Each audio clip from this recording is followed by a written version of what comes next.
Hello beautiful booktubers, I'm Becky Bookworm and I'm here today to do part 3 of my August wrap up. In the last week I have read 3 books and listened to 1 audiobook, and I'm just going to really quickly run through them, tell you a bit about them and the score out of 5 that I gave them. The first book I read was The Assassin's Apprentice by Robin Hobb.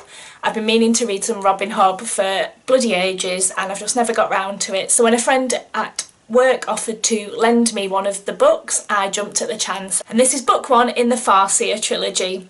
I have to say I was not disappointed by this book. I absolutely loved it. Assassin's Apprentice tells the story of Fitz, who is a royal bastard and he's dumped on the doorstep of the royal family when he's about 6, I think, and basically told that the prince, who is the dad, can look after him now because the family of the mum are fed up of paying for him. So we follow Fitz throughout his life as he grows up a bastard within the royal grounds. He's not really accepted as one of the family. He's brought up by a father figure who is a guy called Burrich. He is the stable master. He was the prince's right hand man before the prince moved away, and they have kind of a bit of a strained relationship. But Fitz starts to learn more things. He discovers that he has an affinity for animals and he can get inside the mind of animals and calm them down and that sort of thing. As the story progresses, you get to learn more about Fitz and him trying to fit in with everyone and find his place within the castle. I don't think it's too much of a spoiler to say that Fitz ends up being trained to be an assassin's apprentice, since that's the name of the bloody book. It's a fantasy book and the plot is just great. There were so many times in the plot where I thought I knew where the story was going, but I was wrong. Robin Hobb's writing style is just absolutely fantastic. Really enjoy it, really easy to read. I didn't want to put it down. It's quite a long book, I think it's 480 pages and the writing is quite small. The characters, I really love the characters. Fitz, who's the main kid, he's really likeable. You want him to come out on top, you want him to be okay. Another character I like was the Fool, who is the court jester, but he's not all he seems. He's a bit of a strange character that you get to know a bit more about. And the third character I really liked is Burrich. He's kind of a man of many layers and there's a few things that he does within the book that made me not like him, but then, you know, everybody's flawed. As we know in real life, everybody's flawed, and he was just written really well, and I really felt for him a lot of the time. I'm starting to learn how to tab books. I just tabbed that the food descriptions in this book made me really hungry. I saw the covered pans and smelled the rising bread. A large pot of stew was being kept warm at the edge of one hearth. When I peeked under the lid, I saw it would not miss a bowl or two.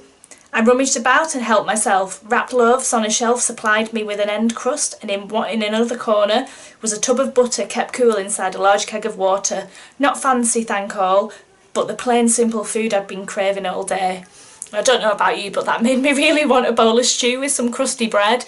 Just really well written. So if you like fantasy and you, for some reason, haven't read a Robin Hobb book yet... Robin Hobb book yet, I would definitely recommend the Farseer trilogy. I've just bought the second book and I gave this 5 out of 5 stars. Their next book was The Age of Miracles by Karen Thompson Walker. I bought this book absolutely ages ago and I just didn't get around to reading it for some reason. So The Age of Miracles tells the story of an 11-year-old girl called Julia, and it is about the slow descent into the end of the world. That's the simplest way that I can put it.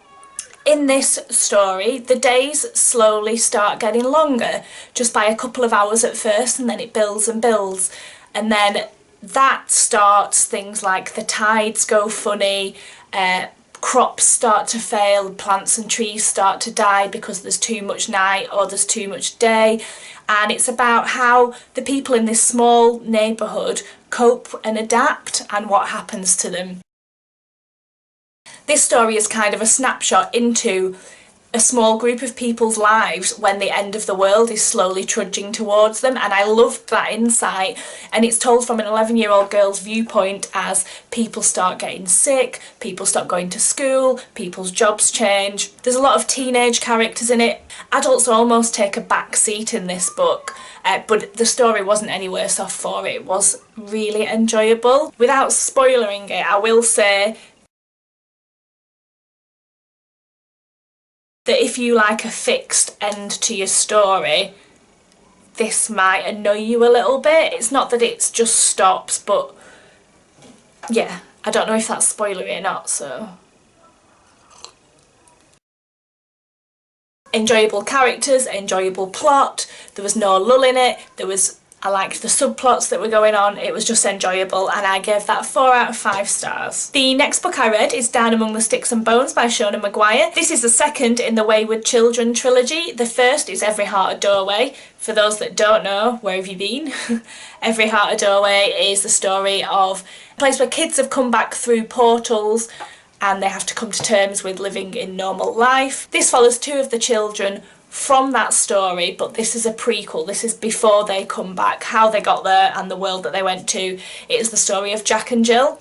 I don't really want to go too much into it because it will spoil what happens in the other book if you haven't read it yet, but again, really enjoyable. I got through this in a day. The characters are wonderful. I just want more. I kind of wish these books were bigger.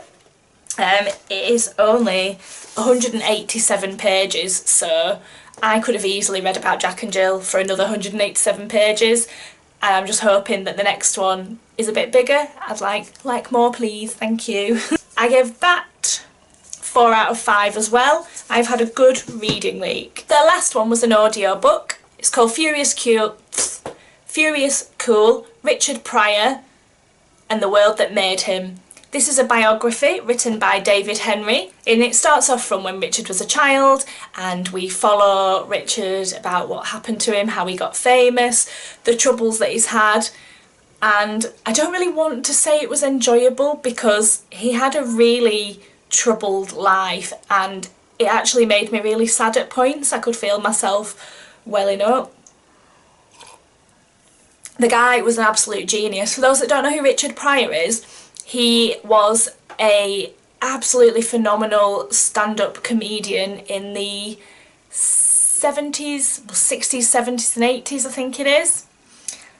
And he was a trailblazer for black comedians, and he was one of the first mainstream black comedians, and he was just absolutely brilliant. But he was an addict, a lifelong addict, who suffered quite a lot.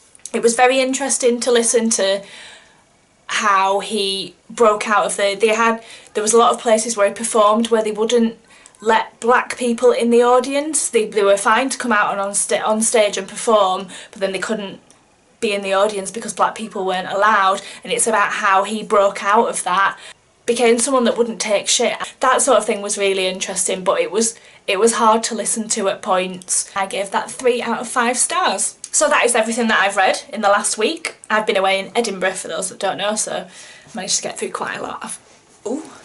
I also managed to read in the car, which was tough because usually it makes me feel a bit sick in the car. I'm fine on buses and trains, but cars no, but I did pretty well. So that is it from me. Have you read any of these books? Do you agree with the star ratings that I've given them? If not, why not? If you do, if you feel like you're going to pick them up, let me know what you think. Why am I waffling? Please give me a thumbs up if you like this video, and subscribe if you want to see more of the same, and I will be back soon with another video. Big hugs.